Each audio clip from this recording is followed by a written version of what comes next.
Never take a loan.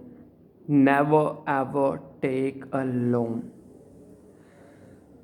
It feels amazing when bank people they call you up and they say we have a very interesting, very attractive, very amazing, once in a lifetime loan offer for you, and then they tell you all those beautiful things, easy EMIs, attractive payment options, and low interest rates, and you can get the loan in just 10 minutes, the paperless loan, and you need minimal documentation and all that stuff, and then you feel like यार चाहिए तो था, let's have it.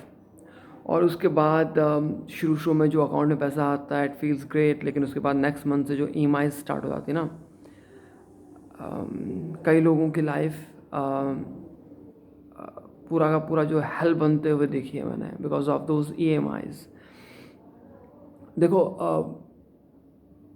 मैंने अपना life में ये सीखा है कि आपकी EMIs, आपका क्रेडिट, आपका जो देनदारी होता है मंथली, वो जितना कम हो सके उतना ज़्यादा बेहतर है.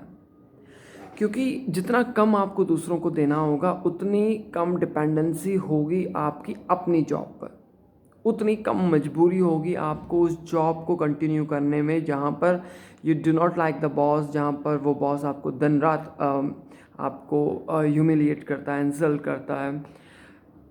आपकी डिपेंडेंसी कम होगी. और अगर whether you have a great job, amazing, good luck, लेकिन तब भी आई थिंक डिपेंडेंसी होना किसी भी चीज़ के ऊपर आपको कम करते रहना चाहिए.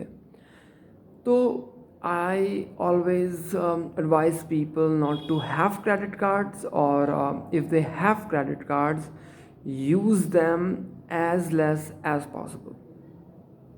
Yes, I know there are smart ways to use credit cards, और कई लोग जो credit cards के support में बातें करते हैं, they always say कि it's not the credit cards but the way you use it.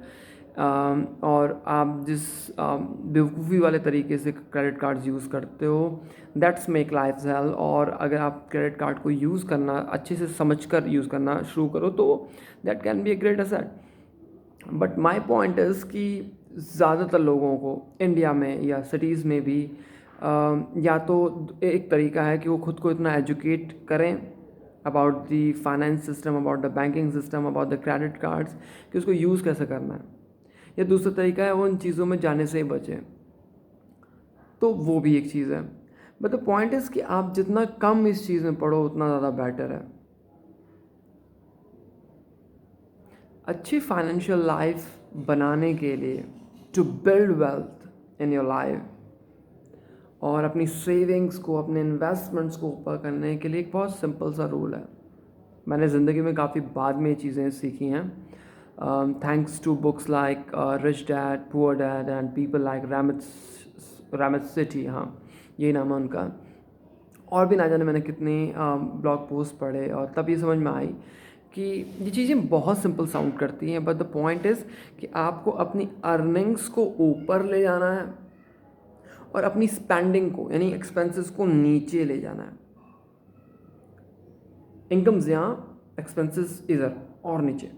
और ये जो बचता है ना, इसको सेविंग्स में, इन्वेस्टमेंट्स में, अलग अलग वेल्थ बिल्डिंग जो भी प्लेटफॉर्म्स और तरीके हो सकते हैं वहाँ पर लगाया जाए, पर्सनल डेवलपमेंट में लगाया जाए. अब आप कहेंगे कि यार सैलरी तो साल में ही एक बार बढ़ती है, या साल हो जाने के बाद भी जो बढ़ता है वो उतना ही होता है जितने एक्सपेंसेस चीज़ों के या रेंट उतना बढ़ जाता है. देखो, सैलरी को इंक्रीज़ करना या अपनी इनकम स्ट्रीम्स, यानी कि जहाँ से पैसा आता है उन सोर्सेज को डेवलप करना, इट्स योर रिस्पॉन्सिबिलिटी. इसके बारे में अपने आप को एजुकेट करना शुरू कर दीजिए.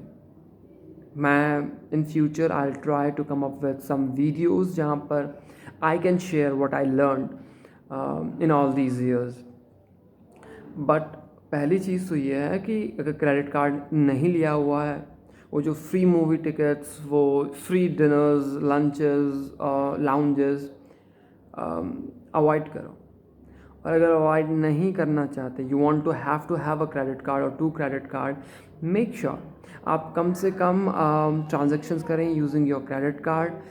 और अगर ट्रांजैक्शंस कर रहे हैं तो उनका ऑन टाइम या बिफोर टाइम उसका पेमेंट फुल में कर दें। इनके जो इंटरेस्ट रेट्स लगते हैं ना, ब्याज,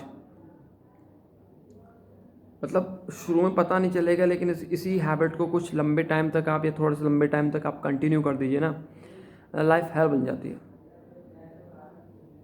बेटर लाइफ, हैप्पी लाइफ वही है जहाँ पर आपकी देनदारियाँ कम हैं, जहाँ पर आप सुकून से अपनी जॉब कर सकते हैं। और जब आपको जॉब का मन ना हो, कोई ऐसी बात हो जाए कि जॉब को छोड़ना है, बात अपनी सेल्फ अपने ऊपर आ गई है,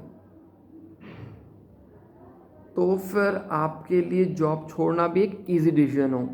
ये ना सोचना पड़े कि यार नेक्स्ट मंथ तो घर का EMI देना है, नेक्स्ट मंथ तो कार का EMI देना है, नेक्स्ट मंथ तो जो पर्सनल लोन लिया था ना जिसको लेकर हम वैकेशन गए थे बाली, उसका EMI आएगा। मैंने खुद भी एक बिजनेस लोन टाइप का कुछ लिया था, एक पर्सनल लोन था, पेपरलेस, विद इन 10 मिनट्स मुझे एक छोटा सा अमाउंट था, बहुत बड़ा अमाउंट नहीं था, लेकिन उस अमाउंट की छोटी छोटी EMIs को 3 साल तक मैं पे करता रहा, और वो बहुत अच्छा एक्सपीरियंस नहीं था। जब 3 साल के बाद वो EMI